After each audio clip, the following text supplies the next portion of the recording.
Hey everybody, welcome to Active Self-Protection Extra here at my home range, C2 Tactical in Scottsdale. On my everyday carry gun, this is Theseus, my P30 customized by Lazy Wolf. I'm running a Holosun 507 and I'm running it in circle only. And I've had several people ask me why I run it in circle only, so let's talk about it.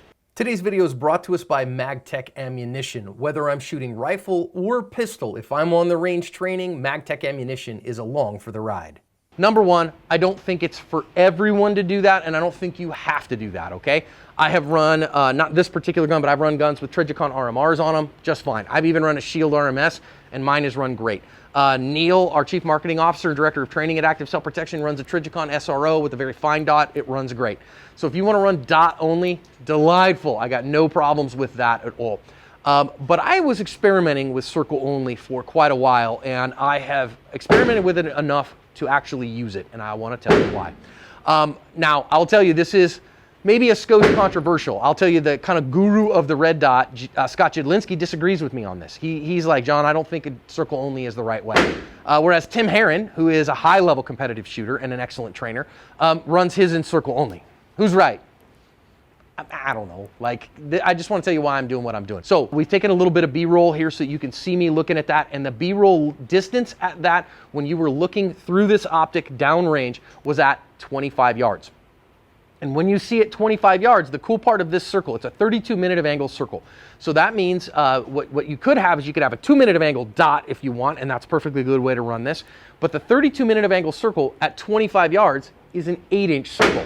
Hey, look at that. It's a B8 8-inch circle at 25 yards. So that's the high center chest. So if I centered up on somebody, so I drew a line down their nose, down the middle of them, and across their armpits, and put the center of the circle right here, I would hit inside that 8-inch circle. So I think that it has good accuracy out to those speeds and out to those distances for sure. We have video of me on the channel making C-zone steel hits from the holster 1.4-ish on this. So I think you can get really good, acceptable defensive accuracy out to 50 yards at least. I think, you know, out beyond 75-ish yards, you're gonna start having trouble, but everybody's gonna have trouble at 75 yards and beyond. The other thing that I like is because you have that big 32-minute of angle circle, what happens is that at defensive distances, it's much less likely you're going to lose the dot. That big circle, you're going to catch some piece of it to be, you know, on the presentation to be able to dial in your presentation. Now, of course, you want to dial in your presentation right to the middle of your window to see it well every time. And I also want to show you kind of what it looks like when we are downrange at about 7 yards. So what you can see here is you can see I've got plenty of accuracy for inside the 8-inch circle, and then I can certainly see accuracy here in the head box. Over here on the ILFE target, this is interesting for me to do on this camera, is that you can definitely see, let's see if we can kind of put it in focus. There we go.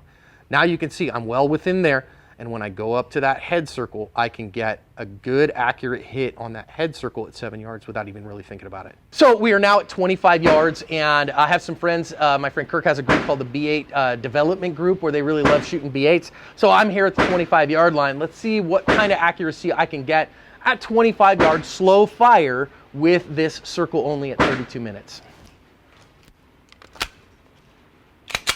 Okay, now what I'm trying to do here, I'm going to tell you what I'm going to do is I'm going to center the black circle inside this circle. So I'm going to put my circle over that black circle and leave it there and try to get really good accurate hits. I'm using MagTech 115 grain 9mm range ammunition. This isn't like match grade stuff. This is bulk produced 9mm ammo out of my HKP30, which should be a perfectly accurate gun. So we're going to blame anything on John here.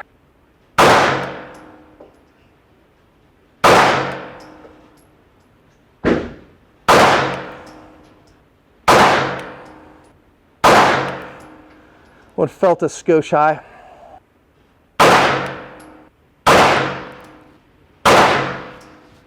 All right, I know I can see I got one out of the black. Let's go down and take a look. I mean, that's going to be operator. 1, 2, 3, 4, 5, 6, 7, 8, 9, 10.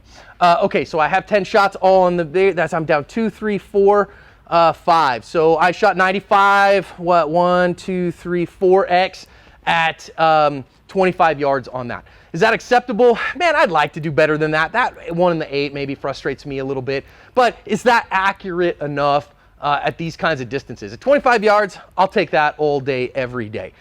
Now, let's run another one, shall we? Let's see if we can run at a little bit of speed. We're going to run on this other target. We'll run on one of these sides, and we'll run a version of Rob Latham's standard controllability test. Okay, so here's what I'm going to try to do now. I'm going to try to get, let's do a couple of no fail. Let's just do, instead of the other one, let's do a no fail because I have some B8s out here. Let's see if I can get out of the holster a shot on one of these targets in under 3.5 seconds. Shall we? Let's set a delay.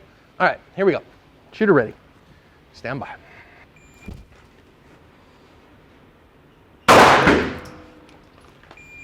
That was a 3.12.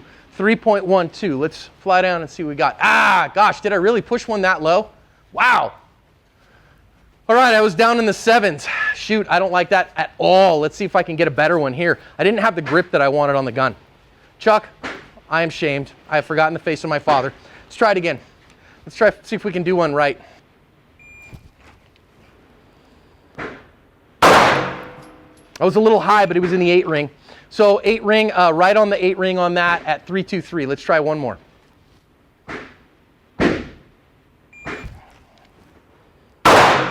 That was a better hit. Actually, let that one fly at 1.93. I didn't over confirm it. Let's try another one at that kind of level.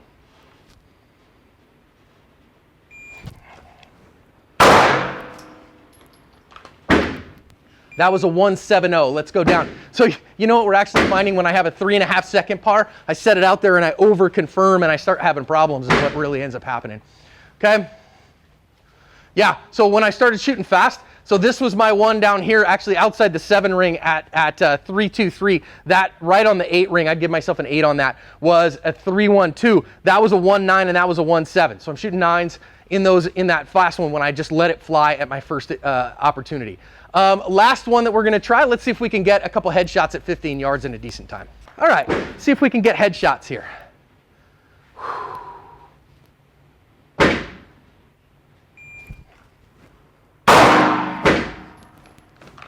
That was a 1.7, 1.7. Okay, 1.71. Let's try it again. I was not maybe the world's greatest shot, but a 1.69. Let's go down and see what we got. I'll take both of those. So 15-yard head box shots with the 32-minute circle in 1.6 to 1.7. So 1.71 and 1.69. Is it accurate enough? I think it's accurate enough. And the funny part is that here, when I'm over confirming and playing grip games, I'm having problems. But as soon as I decided let it rip, as soon as I get a good sight picture, I was shooting 2 9s in, I shot 2 9 rings in like 1.9 and 1.7. So can you get enough accuracy? Yeah. How do I do that? When I need a smaller shot like this, your eye's designed to see the center of a circle. I center up my target inside the circle and let it rip. So that's why I run circle only on this. I'm not telling you what to run. You run what's best for you.